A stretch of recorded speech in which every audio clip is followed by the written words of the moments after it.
അമ്മയുടെ കൈ അവരുടെ തലയിൽ വെക്കണം, അല്ലെങ്കിൽ അപ്പൻ്റെ കൈ അവരുടെ തലയിൽ വെക്കണം. കാര്യം നിങ്ങളെ ദൈവം കഴിഞ്ഞാൽ പിന്നെ നിങ്ങളെയല്ലേ കുഞ്ഞിനെ ഏൽപ്പിച്ചിരിക്കുന്നത്. അപ്പം നിങ്ങൾക്ക് ഒരു ആധ്യാത്മിക അധികാരമുണ്ട്. ഇപ്പം സഭയിൽ ഞങ്ങളെ ആശീർവദിക്കുമ്പോൾ നിങ്ങളുടെ കൈ കുഞ്ഞിൻ്റെ തലയിൽ ഉണ്ടെങ്കിൽ ഉണ്ടല്ലോ, അത് വലിയൊരു അനുഭവമായിരിക്കും. അപ്പം നിങ്ങൾ വിശ്വസിക്കുകയും ചെയ്യണം. ഞാൻ ആശീർവദിക്കുമ്പോൾ ഈശോ തന്നെയാണ്, കുഞ്ഞിനെ ഈശോ തന്നെയാണ് ഇപ്പം ആശീർവദിച്ചുകൊണ്ടിരിക്കുന്നത്.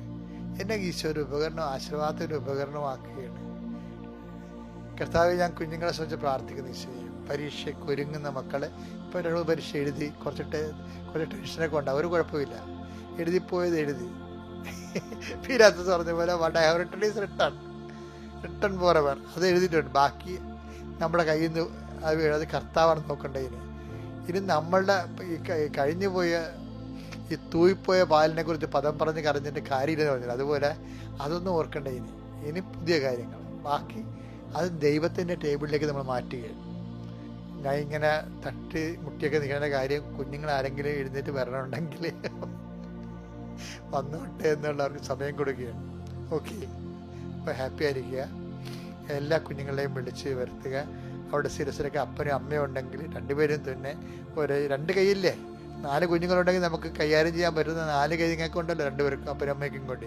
അപ്പം അത് ആരാണുള്ളത്, പ്രാർത്ഥനയ്ക്ക് ചെയ്തതിനെ ഉള്ളവർ ആരാണ്, അവർ ആ സമയത്ത് പങ്കെടുത്താൽ മതി. കർത്താവ് ഈ നിമിഷം അനുഗ്രഹിക്കുന്ന സമയമാണ്. അടിപ്പണ പോലെ കർത്താവെ, വൈദാഘാതം പോലെ ദൈവമേ, നിന്റെ ദൈവികമായ ശക്തി അങ്ങയുടെ മക്കളിലേക്ക് ആവശ്യിക്കട്ടെ. ഈശോ, നിന്റെ വിശുദ്ധ പൗരോഹിത്യത്തെ മഹത്വപ്പെടും. 39 വർഷം ഞാൻ അർപ്പിച്ച കുർബാന ലോകത്തെല്ലായിടത്തും നടത്തിയിട്ടുള്ള വലിയ ധ്യാനങ്ങളിലൂടെ പ്രാർത്ഥിച്ച 10,000 ലക്ഷങ്ങളായിട്ട് മനുഷ്യർ, അവരുടെ പ്രാർത്ഥനകളോട് ചേർത്തുകൊണ്ടാണ് ഈശോയെ ഞങ്ങൾ കുഞ്ഞുങ്ങൾക്ക് വേണ്ടി പ്രാർത്ഥിക്കേണ്ടത്, വീടിന് വേണ്ടി പ്രാർത്ഥിക്കണത്, പരീക്ഷക്കാർക്ക് വേണ്ടി പ്രാർത്ഥിക്കേണ്ടത്, വരാൻ പോകുന്ന പരീക്ഷയിലിരിക്കുന്ന ഇനിയും വരാൻ പോകുന്ന വിഷയങ്ങൾക്ക് വേണ്ടി പ്രാർത്ഥിക്കുന്നു. കർത്താവ്, ഞങ്ങളുടെ കൂടുതൽ പ്രയാസമുള്ള സബ്ജക്റ്റുകൾക്ക് വേണ്ടി പ്രാർത്ഥിക്കുന്നു. ഇടയ്ക്ക് വിട്ടുപോയ സബ്ജക്റ്റ്, മനസ്സിലാകാത്ത സബ്ജക്റ്റുകൾ, പഠിച്ചിട്ട് തീരാത്ത, പക്ഷേ അയ്യോ അത് പഠിച്ചില്ലാതെ കൈയൊക്കെ കുടയുന്നില്ലേ, അങ്ങനെ വിട്ടുപോയ സബ്ജക്റ്റുകൾ പഠിച്ചത് തീരുമെന്നുള്ള പേടിയുള്ളവർ, അവരെല്ലാവരും ഇപ്പോൾ ആശ്രയിച്ച് അടിപ്പെടുന്ന പോലെ വൈദാഘാതം പോലെ ദൈവികമായ ശക്തി എൻ്റെ മക്കളുടെ കർത്താവ് പതിക്കട്ടെ എന്ന് പ്രാർത്ഥിക്കുന്നു. കർത്താവെ, നിന്റെ വിശുദ്ധ പൗരോഹിത്യത്തെ മഹത്വപ്പെടും. കുഞ്ഞുങ്ങൾക്ക് ആത്മശക്തി പരിശുദ്ധാത്മാവിൻ്റെ ആത്മശക്തിയാൽ കുഞ്ഞുങ്ങളുടെ ഹൃദയം നിറയട്ടെ. ധൈര്യമായിട്ട് യുദ്ധം കഴിഞ്ഞ് ജയിച്ചു വന്നവൻ്റെ ആ ചങ്കൂറ്റം പോലെ പരീക്ഷയെ തോൽപ്പിക്കാൻ വേണ്ടി നമ്മൾ പോവുകയാണ്. കാര്യം അതിനെ തോൽപ്പിച്ച് നിങ്ങൾ വിജയം വരിക്കും. കാരണം നിങ്ങളുടെ വിജയം വരിക്കുന്ന കർത്താവ് നിങ്ങളുടെ കൂടെയാണ്. കാര്യം ഞങ്ങൾ ആയിരങ്ങൾ നിങ്ങൾക്ക് വേണ്ടി പ്രാർത്ഥിക്കുന്നുണ്ട്. അപ്പോൾ നിങ്ങൾക്ക് എഴുതി വിട്ടാൽ മാത്രം മതി, ബാക്കി ദൈവം നോക്കിക്കൊള്ളും. കർത്താവിൻ്റെ കരുണ നിനക്ക് ആവശ്യിക്കട്ടെ. അമ്മയെ, പരിശുദ്ധമ്മേ, പ്രലോഭനങ്ങളെല്ലാം അതിജീവിച്ച കർത്താവിൻ്റെ ചൈതന്യം മക്കളിലേക്ക് കൊണ്ട് അതിജീവനത്തിൻ്റെ ചൈതന്യം, വിജയത്തിൻ്റെ ചൈതന്യം ഈ മക്കളിലേക്ക് ആവശ്യിക്കുന്നതിന് വേണ്ടി അമ്മ ഈ നിമിഷം, പരിശുദ്ധമായ നിമിഷം മധ്യസ്ഥം വഹിക്കട്ടെ. എൻ്റെ കർത്താവിന് ഉന്നതമായ നാമത്തിൽ ഉണ്ടെങ്കിൽ ടെക്സ്റ്റ് ബുക്കുകൾ, പഠനോപകരണങ്ങൾ, നിങ്ങളുടെ ആൻസർ ബുക്കുകൾ, നിങ്ങളുടെ ക്വസ്റ്റ്യൻ പേപ്പർ എല്ലാം ഞാൻ ആസ്വദിക്കുന്നു. നിങ്ങളുടെ യാത്രകൾ, ആരെങ്കിലും എന്തെങ്കിലും ക്ഷീണങ്ങളോ രോഗങ്ങളോ പരീക്ഷ എഴുതാൻ പറ്റാത്ത വിധത്തിലുള്ള സങ്കടങ്ങളോ, അതുകൊണ്ട് മമ്മിയോട് നിലവിളിച്ച് കണ്ണീരോടെ മമ്മി ഞാൻ പോണില്ലെന്നൊക്കെ പറയുന്നവരുണ്ടെങ്കിൽ അച്ഛൻ പറയും, പോകാൻ പറ്റും, എൻ്റെ മക്കൾ പോകണം. കാര്യം അല്പം ആശ്വാസം പോകണം. ബാക്കി എന്താണ്, കർത്താവ് നിങ്ങളെ സഹായിക്കും. എന്നിട്ട് നിങ്ങളുടെ കൂടെ പരിശുദ്ധ അമ്മയുടെ സാന്നിധ്യം ഉണ്ടെന്നുള്ള ഓർമ്മ നിങ്ങൾക്കുണ്ടാകണം. അതുപോലെ തന്നെ എൻ്റെ മക്കളുടെ വീട്ടിൽ പപ്പായും മമ്മിയും ഒക്കെ നിങ്ങളുടെ പ്രാർത്ഥനയിൽ, കുഞ്ഞുങ്ങളുടെ പ്രാർത്ഥനയിൽ പപ്പായും മമ്മിയും ആശ്രയിച്ച് പ്രാർത്ഥിക്കണം. ആർക്കാണ് ആ വീട്ടിൽ പ്രാർത്ഥന സഹായമുള്ളത്? കുഞ്ഞുങ്ങളെല്ലാം.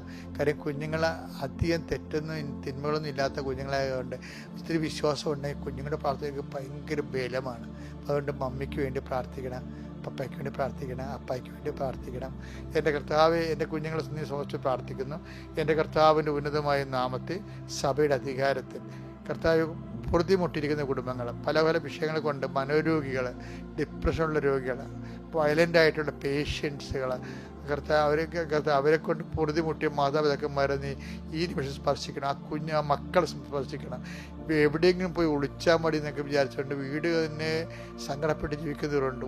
ഒരു പ്രാർത്ഥനയും ഏക്കാത്ത അത്രയും മുൾച്ചെടികളിൽ വീണ വിത്ത് പോലെ അനുഗ്രഹം കുടുങ്ങിക്കിടക്കുന്ന വീടുകളുണ്ട്. അവരെല്ലാം മാതാപിതാക്കന്മാരെ നീ ശക്തിപ്പെടുത്തണം കർത്താവേ, അവരെ നീ സാന്ത്വനപ്പെടുത്തണം കർത്താവേ, ഈശോ അവരെ നീ ശക്തിപ്പെടുത്തണം കർത്താവേ, അവർക്ക് നീ ഒരു തുണ കൊടുക്കണം കർത്താവേ. അവർക്ക് വേറെ ആരും ഇല്ല, ആരും ആശ്വസിപ്പിക്കാൻ പറ്റത്തില്ല, ദൈവത്തിന് മാത്രമേ ആശ്രയിക്കാൻ പറ്റത്തുള്ളൂ. മനുഷ്യന് എല്ലാം പരിധികളുണ്ട്.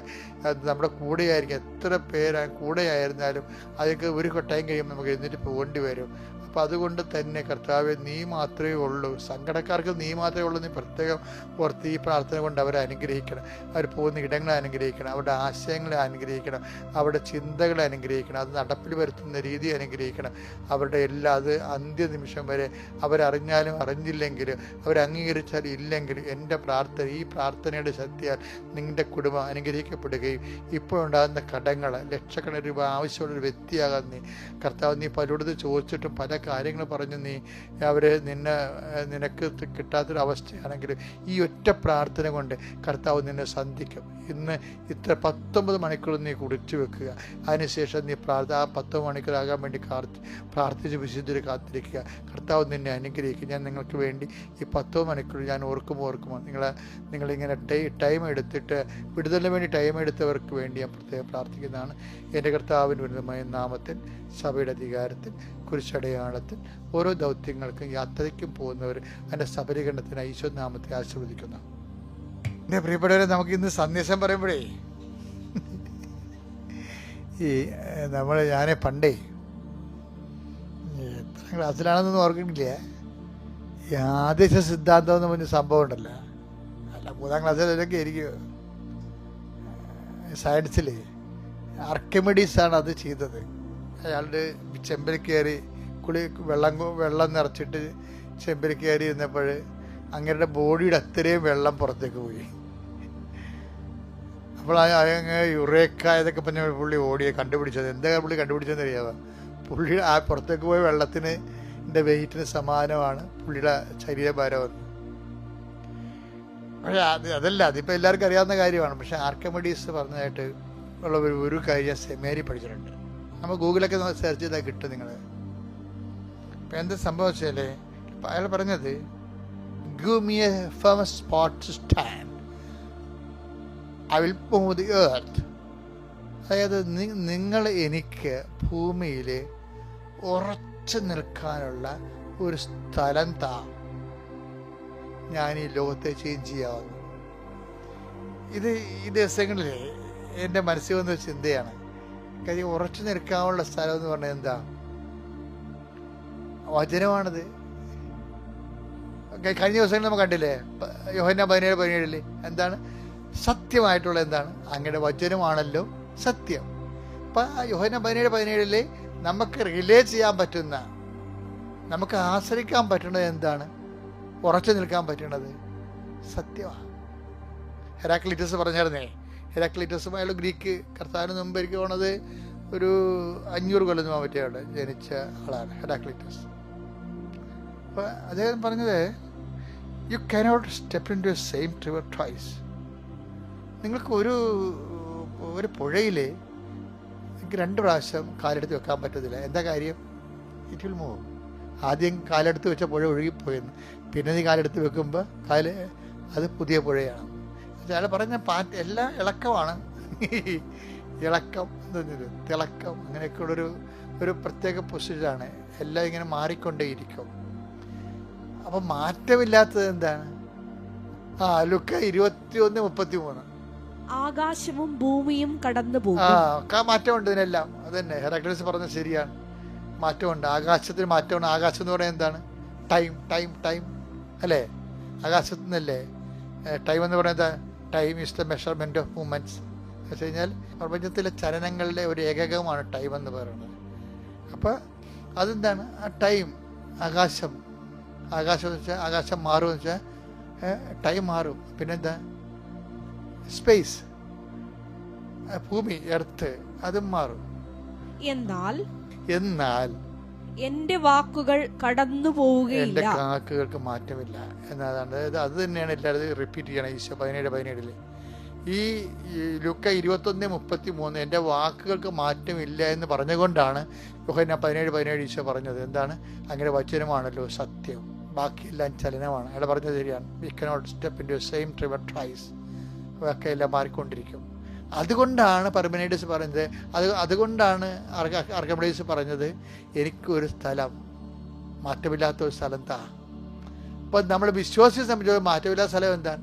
കർത്താവ് പറഞ്ഞ വചനമാണ്. വചനം. അതുകൊണ്ടാണ് ഈശോ പറഞ്ഞത് എന്താണ്? നിങ്ങൾക്ക് വെള്ളപ്പൊക്കം ഉണ്ടാകാൻ ജീവിതത്തിൽ, മേ ബി ചിലപ്പോൾ കാറ്റടിക്കാം, മേ ബി കാറ്റടിച്ച് മഴ പെയ്യാം. അത് ആ വെള്ളം പാച്ചിൽ വാഹനത്ത് ഇങ്ങനെ ആഞ്ഞടിക്കാം. പക്ഷെ വീണ് പോകാതിരിക്കണേ, അതിന് എന്ത് ചെയ്യണം? ഞാൻ നിങ്ങളോട് പറഞ്ഞ വചനം അനുസരിച്ച് നിങ്ങൾ ജീവിച്ചാൽ നിങ്ങൾ വീണ് പോകത്തില്ല. അതാണ് പാറയെന്ന് പറയത്തില്ലേ? ദൈവത്തെ പാറയെന്ന് പറയുന്നത് ദൈവവചനവും പാറയണപ്പ. എന്താ കാര്യം? സങ്കീർത്തനം 18:2 എടുത്തേ. അങ്ങാണ് എന്റെ രക്ഷാശിലയും കോട്ടയും വിമോചകനും. രക്ഷാശിലയാണ്, എന്നെ രക്ഷിക്കുന്ന കല്ലാണ്, പാറയാണ്. കയറി നിൽക്കുമ്പോൾ, പ്രളയം ഉണ്ടാകുമ്പോഴും ശത്രുക്കൾ വരുമ്പോഴും എനിക്ക് കയറി നിൽക്കാനുള്ള പാറയാണ് അങ്ങ്, കുലുങ്ങാത്ത പാറ. ഈശോ പറഞ്ഞത് എന്താണ്? 7:24-25 മത്തായി സുവിശേഷം. എന്റെ ഈ വചനങ്ങൾ ശ്രവിക്കുകയും അവ അനുസരിക്കുകയും ചെയ്യുന്നവൻ പാറമേൽ ഭവനം പണിത. അതാണ് പാറ. ആ പാറയാണ്. പാറമേൽ ഭവനം പണിത വിവേകമതിയായ മനുഷ്യന് തുല്യനായിരിക്കും. അപ്പൊ വചനം പാലിക്കുന്നത് ഒരു വിവേകപരമായ നടപടിക്രമമാണ്. വചനം പാലിക്കാത്ത ബുദ്ധിത്തരം എന്നാണ് പറയണത്. അപ്പം അതുകൊണ്ട് എന്തെങ്കിലും ക്ലേശങ്ങളൊക്കെ ഉണ്ടെങ്കിലും നിങ്ങൾ ആരെങ്കിലും ഒഴിവാക്കി, നിങ്ങൾ ആരെങ്കിലും അവഗണിച്ചു, നിങ്ങളുടെ തന്നെ കുഴപ്പം കൊണ്ട് നിങ്ങൾ തോറ്റു, അയ്യോ അതങ്ങനെ ചെയ്താൽ മതിയായിരുന്നല്ലോ, മണ്ടത്തരമാണ്, അയ്യോ my poor intellect, my poor memory, ഇങ്ങനെയൊക്കെ എൻ്റെ പിഴ അടിക്കേണ്ട കാര്യമില്ല. നമ്മൾ മനുഷ്യരാകും, ചിലപ്പോൾ തെറ്റുപോകും, ചിലപ്പോൾ സാഹചര്യ സമ്മർദ്ദമാകും, ചിലപ്പോൾ നമ്മൾ ചെയ്തതിൻ്റെ നമ്മുടെ ഒരു രീതി ഉണ്ടല്ലോ, അതനുസരിച്ച് ചിലപ്പോൾ അത് ഒത്തുവന്ന് കാണുകയില്ല. അതുകൊണ്ട് നമുക്കൊരു ഇളിപ്യത തോന്നും. അതൊന്നും ഇങ്ങനെ ഇളിപ്പിലായിട്ട് എപ്പോഴും ഇളിപ്പിലാണ്, ഞാൻ അങ്ങനെ ചെയ്തു പോയി, അത് അന്ന് ചെയ്താൽ മതിയായിരുന്നു, അന്ന് പഠിച്ചാൽ മതിയായിരുന്നല്ല, അന്ന് അപ്പം പറഞ്ഞാൽ കേട്ടാൽ മതിയായിരുന്നല്ല, അന്ന് ആ പാസ്പോർട്ട് എടുത്താൽ മതിയായിരുന്നല്ല, അങ്ങനെ പറഞ്ഞുകൊണ്ട് പരിദേവനം ചെയ്ത് പറയേണ്ട ഒരു കാര്യമില്ല. എന്ന് വെച്ചാൽ once it is happen forever. പിന്നെ നമ്മളെ സംബന്ധിച്ചിടത്തോളം എന്താ ഉള്ളത്? നമ്മളെ സംബന്ധിച്ചിടത്തോളം ശിഷ്ടകാലങ്ങൾ ഉറപ്പായിട്ട് കർത്താവിൻ്റെ വചനം ഉറച്ചു നിൽക്കാൻ പറ്റിയ പാറ, അതനുസരിച്ച് അങ്ങനെ ജീവിക്കാൻ നോക്കുക. ബാക്കി ദൈവം നോക്കട്ടെ. ദൈവം നോക്കുന്നുള്ള കാര്യം വാഗ്ദാനത്തിൻ്റെ ഭാഗമാണ്. കാണാൻ പോകുന്ന പൂരം പറഞ്ഞിരിക്കേണ്ട കാര്യമില്ല. നിങ്ങൾ കൃപാസനത്തിൻ്റെ സാക്ഷികൾ കേട്ടാൽ മതി. Okay, thank you.